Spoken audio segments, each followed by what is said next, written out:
იქ მოხდა ისე, რომ ტელეფონით ვსარგებლობდი და ვსარგებლობდი, მქონდა იმ მომენტში ტელეფონი და მაგრამ ხა ის ბევრს ჰქონდა იქ და თვითონ მაგათი ადმინისტრაციის დაშვებით იყო ის ტელეფონი, მაგრამ დამიმატეს ტელეფონზე სასჯელი, ციხეში არ შეიძლებოდა ტელეფონი და ამაზე დამიმატეს სასჯელი და გადამიყვანეს ისევ მატროსოვზე, მაგრამ ხომ მქონდა მისჯილი 10 წელი და პაემნის უფლებები ხომ მეკუთვნოდა ოჯახთან, ხო, დედასთან და მამასთან კვირაში ერთხელ შემოდიოდნენ. ეს პაემნის უფლებაც შემიზღუდეს, არც მარეკინებდნენ სახში.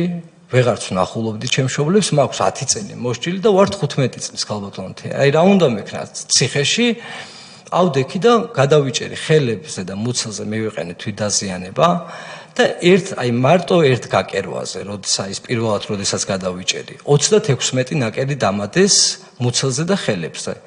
36 და 3 საათის განმავლობაში, აი მედიკო ალანია მაშინ იყო ქალების და ბავშვების ციხის უფროსი, დღესაც კარგად არის და ღმერთმა კარგად ამყოფოს. მომსწრე არის 3 საათის განმავლობაში როგორ არ მკერავდნენ.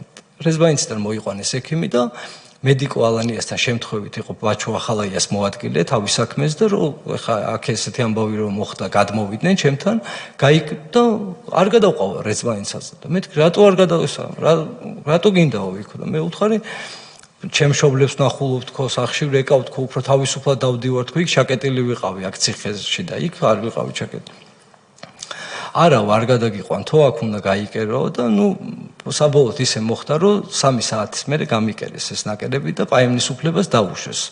ამ ახალაიას მოადგილემ უთხრა მედიკოს რომ ანახეო კვირაში ერთხელ და დაჟეო შეყვარებულის თუ ყავსო ერთხელ და შეყვარებული არ მინახავს და რამე შეყვარებულებოდა.